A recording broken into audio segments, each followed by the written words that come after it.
Hi there, my name is Tony Visco. I'm here today to welcome you. I want to say a few little small words about where we're going with this stuff. This is a little show that we call The Artist World, and we're here talking right now with Carole Raymond, who's a wonderful artist, and she's heavily involved in the Plymouth Guild for the Art and the Cultural Center, and she's teaching down there as well. So what I want to do is I want to talk to her a little bit about what it takes to teach. I think right now she's teaching beginner. Well, she probably teaches more than beginners, but specifically, I'd like to address this as a show that's focused on beginner oils. Forgive me, I'm a watercolorist. Beginner oils. So, Carole, how are you? Fine. Great. Thank you. Thank you for having me. Oh, this is going to be fun to do. Yeah. We love to do this stuff. Can you tell me a little bit about your background and where you're going and how you got into painting? Well, I got into painting through decorative painting. Wow. I took a decorative painting class and really liked it, and then after a while switched over to watercolor, which I did do for many years. Yeah. And then I had an urge to learn how to do oil painting. And I went to a yard sale, and somebody gave me a lot of paint. Wow. That paint that I'm still using today. Wow. And that was you. That was, I'd forgotten about that, but Yes. that's great, yeah. Yeah, and so that got me started, really. Wonderful. Oh, and that's good. I fell in love with it, and there was no turning back. Well, oil to me is great because it's got a lot of, I mean, it's probably even good for a lot of beginners too, because it really gives the flavor of what an artist is all about. I mean, oil painting has consistency to it. It has mass to it. It has a wonderful scent that's almost exotic if you get into oil painting and you like that whole genre. So I can see where this would go, and I can actually see why beginners would go and vacillate to oils. It's very forgiving. Yeah, it's a lot. Well, God bless. I know it's not like watercolor at all, is it? No, it is extremely forgiving, and that's the nice thing about it is that at least if you work with it and make mistakes, you've got a lot of it. You can always fix it, unlike not always in watercolor. Not you always. can fix it, Not but not always. always. You're right. Because many times I ended up with a hole in the paper because I would scrub. My teacher said he wished he never introduced me to the scrub brush. Yeah, I know it becomes a problem for so Yeah. much of us unless you But- really have a hard fibered paper. But we don't want to talk about watercolor right now.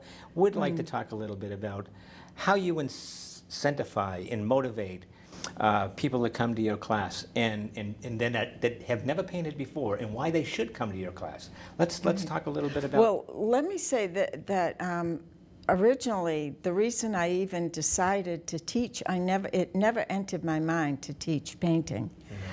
But I was in several workshops, and there were people in the workshop that were frustrated and upset and felt like everything was way beyond them, and I really felt bad for them. And I could see where that happens, because the teachers say it's for all levels, but really somebody that's never held a paintbrush and is in a class with people that are more advanced, it can be overwhelming. So it came to my mind that it would be a good thing to have a class where you start right from the very basics. This is a brush, this is paint, and what we do with it. And it's just worked out great. I think that's great. I think so many people tend to be intimidated because they see let's call it a professional artist, not necessarily because they're selling work, but because they're painting a lot. And their proficiency has gradually increased to the point where they've gotten extremely good. Your work in particular is absolutely wonderful to see. You've got some lovely work that I just admire. I mean, I've watched you grow, so I mean, Yes. for me, it's just nice to see your advancement in this. And oils and Thank the you. kind of things that you do seem to be right. But the beginner, they don't get intimidated when they look at a Carole Raymond painting and say, oh my God, how can I get to that point?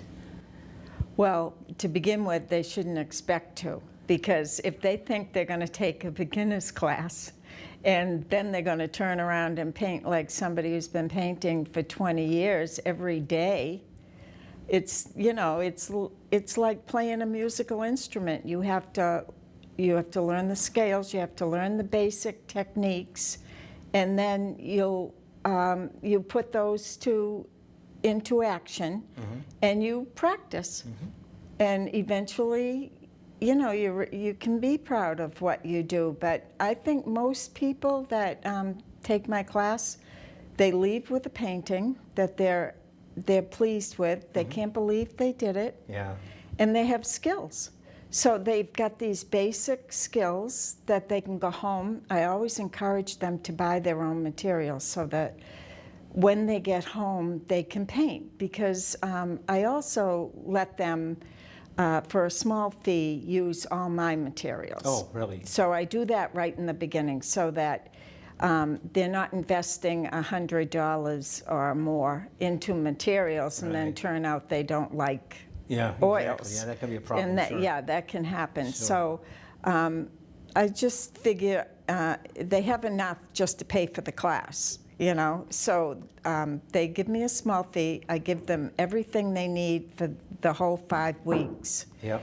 And but I do encourage them to gradually add their paints, you know, if they buy one a week, so that they have the colors that they need. They can start off with red, blue, and yellow. Yeah, and, primary colors, sure. Yeah, and make all the colors that they need just from those 3 colors. But we don't always do that right away anyway, because that's a little, you know, in the beginning I teach them techniques on putting the paint. That's the hardest part, getting the paint on the canvas. I'm glad you said that, because So- I was wondering. A friend of mine had talked to me about what it takes to teach beginners, and the first premise was technique. Now, technique is a broad word, so I've got to be careful about how we use this, because it can, you know, you can be talking about all kinds of different brush strokes and ways in which to achieve certain goals. Let me ask you this: you talk about teaching the basics. So, what kind of brushes to use, what kind of paint to use, what canvases or canvas boards to use. Why don't we talk a little bit about that? Okay. Okay, if you don't mind. So I use bristle brushes, and I tell them that they can start off with just 2 sizes, a size 4 and a size 8 flat. And they can do most everything with those 2 brushes. And I also use the big 2-inch brush that you get at Benny's, you know, the throwaway brushes. Sure. We use those to put on an initial wash on the canvas. Okay. As far as canvases go, initially I'll tell them, you know, they can use a panel that they buy at Michael's. I don't care if it comes from Michael's in the beginning. And later they can get a little better quality. I mean, you can go way up there as far as your substrate goes, your canvases. So that's interesting, because you know, I've heard from time to time that it's extremely important to use the best material as possible that anybody can afford to do when you're even starting out, because that goes a long way toward the progression of where you want to be ultimately. That's right. But you don't necessarily have to really in the beginning, until somebody really starts to look at, yes, I want to go this route. I'd like to continue to go down and continue to paint. Well, I asked them to get professional paint, professional quality paint. And it's better if they just get a little, like I said, step at a time, than to go out and buy a whole kit of a lower standard, like a student grade paint. Because there's a lot of Yeah, fillers in student and then grade. I teach them how to gesso the canvases. You do? So they have like several layers of gesso on the canvas, so it's prepared to accept the paint. Ah, preparation. Yes. Ah, I see. I didn't realize that. You don't just paint on a canvas then? Some canvases you can, if they're, you know, high quality canvases and they've been primed. All of the canvases say they're pre-primed. Okay. But a lower quality canvas is not really primed So the way then, you Carole, would want it. what does the primer actually do? If for a beginner to come into a class and they have to pre-prime a canvas, are you saying to me that they need a better surface, or essentially a better surface than they're working with, if it's a really inexpensive canvas board, let's say? I would definitely suggest priming an Priming. inexpensive canvas. Okay. But most people, most oil painters prime all their canvases, no matter what quality they And are. for what reason, may I ask? It accepts the paint better, Okay. and you have an even ground. So I don't know if you've ever put paint on a canvas and you see that some places accept it better than others.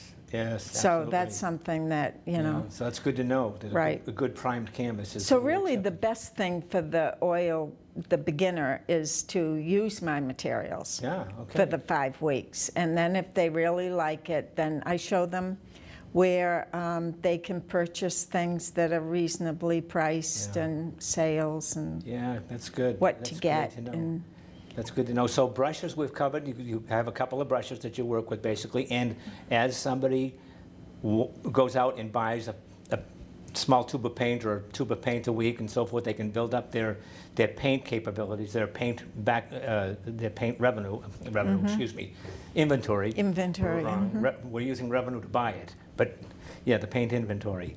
Okay, so we've covered sort of the basics of brush and canvas. And how about the use of a brush? When you're teaching your student, do you work with the students as they're working? Yes. And is it a follow-along most of the time, most of the time I'll demo. We do paint-alongs, where I'll paint something and then they paint it. I'll paint for 5 minutes and then they'll paint it, do okay. it for 5 minutes. Or I'll just, I don't spend a long time demoing, because I want them to paint. You want them to jump in and work. I want them to do it, and then I go around, and I'm very careful about giving them a lot of attention, because it's so easy to get frustrated right in the beginning. Wow, I guess. I mean, I mean, I've seen it, you know, because I do my own, I teach myself, and I've seen it where people get really frustrated and walk, and they just say, I just, you know, it's tough to do. So bringing somebody along at a nice even pace and being able to work with each of the individuals, it's got to be a kick for you to see them progress from point A to point B. Oh, it is. I feel really blessed to be even able to do it. I gotta believe that. It's a so wonderful nice to see. thing. Yeah, absolutely. Because painting is such a stress reducer. I mean, You mean once you get over the stress of trying to get... once you learn those few basic things, and you can go home and you can paint on your own, and you realize that you've just spent a whole morning or 3 hours or 4 hours doing something. You haven't thought anything about anything else other than what you're doing and enjoying it. It brings so much peace. And I'll bet you the time goes by quickly. Time goes by I know, fast. it really does, especially if you're enjoying something. Generally, it usually does. I'm wondering how you motivate your... I mean, you're dealing with really beginners, or let's say, I want to say absolute beginners. In some cases, they probably are absolute beginners that have never picked up a brush before. I actually have a workshop called Painting for the Absolute Beginner. Oh, you do? Then I have the regular 5-week course at the center, which is called Introduction to Oil Painting. Wow. So you're covering both areas right now. How different is it when you're dealing with an absolute beginner than you're dealing with, say, somebody that's painted a little bit, in terms of your approach to painting, to your schooling, in other words? I just show them both the same. Really? Yes. Yeah. And well, I guess maybe I should ask the question. Let me rephrase the question. If you have people in your class that are somewhat advanced, dealing with an absolute beginner, does that become problematic in that class? That's why you have a separate class for beginners or absolute beginners? Because I found in the past that when I teach, if I'm teaching people that already are advanced, and you get somebody that has no idea as to what to do, it sort of takes you're sort of favoring the person that has no experience and trying to help them along, and everybody else sort of suffers by it. So I'm just wondering if you have the same experience. Well, I actually have had the experience, that exact same experience. Yeah. And it makes it harder. There's no doubt about it. It makes it much harder to teach the class, but I haven't had any problems with that because I just go around to each person and try to give them the best I can. And Well, so that happens, though, because what happens is people take your class and they like the way you teach, so they want to take it again. Yeah. Well, now they're not an absolute beginner. But there are absolute But you beginners. moved them on to your next class, I assume. Is that right? I still only have 2 classes, beginners and the absolute beginners. Oh, okay. And the absolute beginners is a workshop. Okay. So I do the workshop, and if they like it, then they can sign up That's for the great to know. class. It's good. And, Yeah. and they shouldn't really be intimidated about coming down.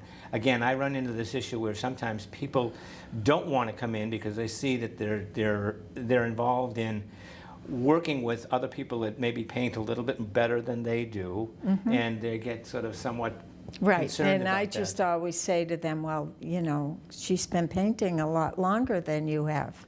Yeah. Good. So, I mean, if you could do it in one class, it wouldn't be an art. I guess you're right. Right? Absolutely, sure. Well, we So- all, you made a good point earlier when you talk about practice, because, and when you talk about practice, do you ask your students to go home and practice? Yes, and that's why I encourage them to have paints, because if they are always relying on my materials, then they're not going home and painting. Yeah. So they're not gonna progress. So hopefully because- it's not a fun night out, is what you're really saying, because a lot of people tend to sort of say, well, I'll do this just as a pleasurable thing, and then they go home and they never pick up a brush again Right. until they come back into a class. But you know what? If they never come and never try it, they'll never know. That's a good point. Because I can attest to my own experience. Yeah. I've only been painting 20 years. Yeah. And, you know, if I didn't go to that decorative painting class, I probably wouldn't have known. I suppose, sure. That's why I think that there's a lot of good in the painting parties, because people look at what they've produced in those painting parties. I mean, they're parties, they're fun, but they also give them an insight that, wow, I can really do this. Maybe I could do that. Interesting You know? point. Absolutely interesting point. Yeah, they start out with a night of just absolute fun, and Right. maybe a couple of a little bit of food and some beverage or whatever, and just enjoy each other's Yeah. company and have a good time. But find that it's something that they like to do and move on from that on a regular basis and get back into Right. major classes. I know I've taken a lot of classes. You I'm sure Oh, have I still also. do, sure. And working with, and I work with a lot of good solid material around me, I'm sure as you may also. It's important to learn from others. It's important to paint with other people. There's always somebody better and that you can learn from. Yeah. You know, and I like YouTube for that. And Yeah, if you technology. watch the right people, though, you know, you have to have an idea of who you want to follow. Sure. Who you have to like what they do. Sure, absolutely. I think that's a critical. And the other thing is, and I've seen YouTubes where they supposed to be good teachers, but they're really not teaching. Right. And so, you know, you have to be careful about that.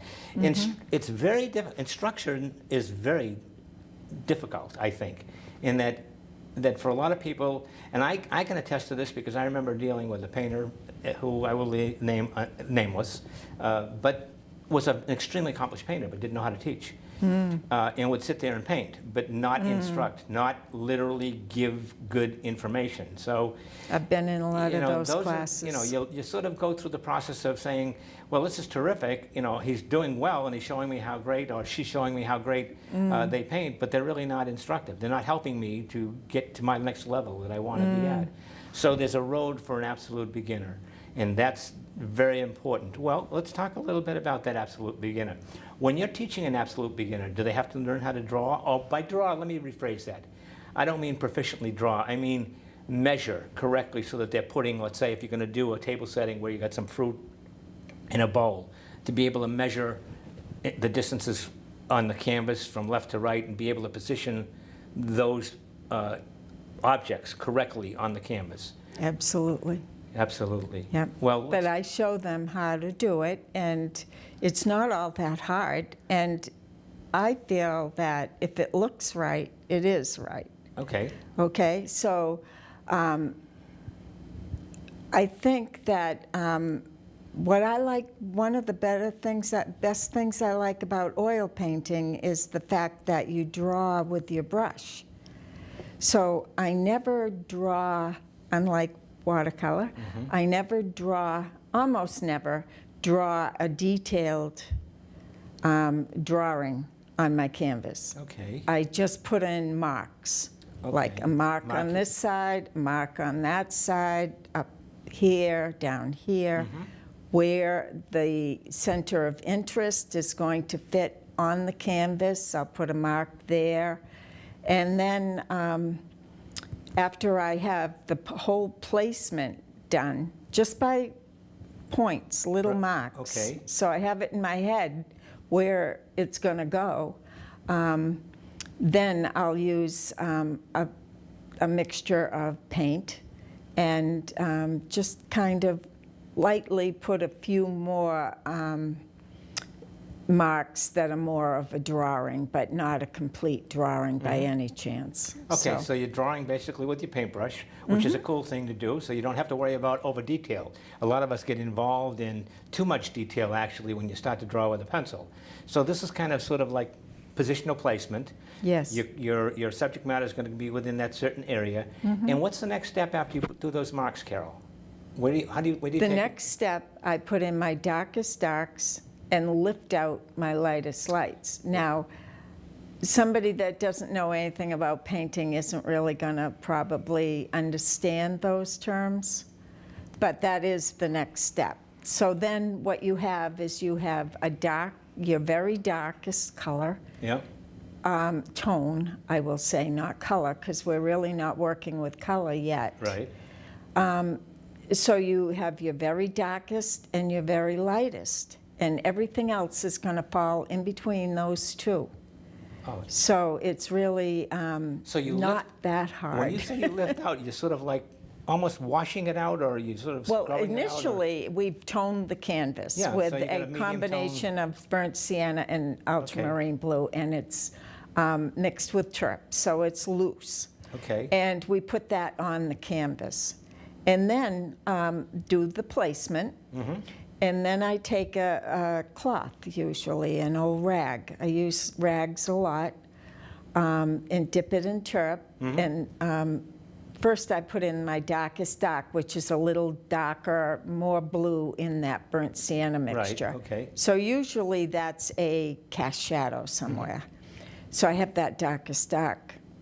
And then I take the rag on my finger and just lift out the paint where the lightest light is. It comes right back to the canvas. Excellent. White. Nice to So unlike watercolor where you save your whites, Yeah, in yeah. oil painting you can just paint in your you whites. paint them in. So it's a progressive step, and it's nice to learn. So as your students become more proficient and they go back and they practice a little bit, and they ultimately within what, a 3-week course, 4-week course, 5-week course? How long It's is your 5. course? It's a 5-week course. 5 weeks. So from the 5 weeks, they're consistently working on that painting to bring it up to the Well, end. usually they can complete that painting in a couple of weeks. Couple We of weeks, usually okay. do sometimes maybe 3. Oh, that's got to be a kick for your students. because So they're walking they out- end up with a couple of Wow. decent paintings Yeah. from that course. That's good.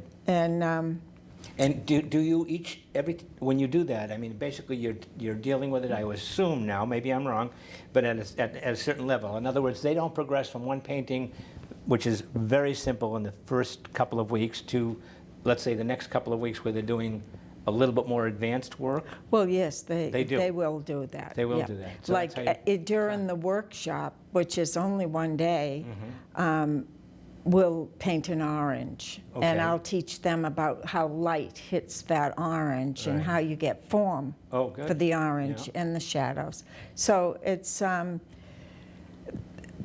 they end up with a beautiful painting of an orange. Really, it's very nice. I can believe it. No, I Yes. understand it. I mean, you know, Very you're nice. talking, I understand that. And Yeah. it really is nothing more than a learning curve in work to do it. I mean, essentially, if you know the techniques, and we all are dealing with techniques, I mean, essentially, we're not photographers, we're painters. So what we're really doing is interpreting, I would assume, whatever we see, and I assume that's the way, at least that's the way I approach it, but we, you know, there's nothing absolute. I don't want to emulate a photograph. Right. You'll be there for 6 weeks just trying to get it correct. So Well, I try to keep the it should be painterly. yeah, the setup fairly simple in the beginning, and I brought a lot of little props into the art center, and after a few classes, I asked them to go pick out what they'd like to paint, and I show them how to set up a still life. And so they go and pick out several objects, and they'll put them out, and then we take them out and put them in and take them out and move them around and that's all good. that till they have something that's pleasing to paint. Excellent.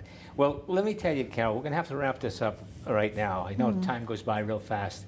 But I really want to thank you for coming in. I think this is going to be extremely helpful for the community that watches this show. And hopefully we can get more students down at the Cultural Center, the Guild for the Arts, and be able to participate in because there's a lot of good teachers down there, obviously. Oh, yes. And I'd like to see that happen. I think that it's a great venue. It's a good place to learn, educational, South Shore community, whatever. And it's important that we're all able to fulfill our requirements of being able to help others.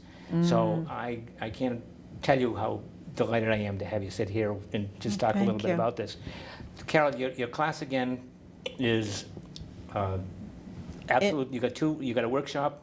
Workshop. I have a workshop coming up in August. Okay. And it's the oil painting for the absolute beginner. Okay. And then I just started the next 5-week class at the center. Okay. So it's running. Introduction to oil painting. So it's running consistently. Like So every 5 weeks. So folks, if you want to get a hold of Carol, you can probably do it best by getting a hold of or calling the Guild for the Art. There's the Plymouth Center for, what is the Plymouth Cultural Center? No, Or the Plymouth Center for the Arts. For the arts. The phone number? Sure. 508-746-7222. Okay, so if you want to learn, they have a lot of good venues down there. My name is Tony Visco. I'm your host here. You can get a hold of me anytime you want by emailing me at the ArtDude, Tony V, TonyV at theartdude.com. You can go to my website, www.panthonyvisco.com, and get a hold of me through that resource. So there's a number of ways, or like me on Facebook. I'm on Facebook as well. You'll have to find your way around. I also do some teaching down at the Guild as well. So please come back, enjoy us. Hopefully we'll have continual informative sessions on a regular basis, and we want to see you back on a regular basis. And if you want to see something specific, please call us. We'd like to be able to do it. With that, I thank you for attending this one, and we'll see you next time. Thank you. Thanks. Thanks, Carol. Thank you.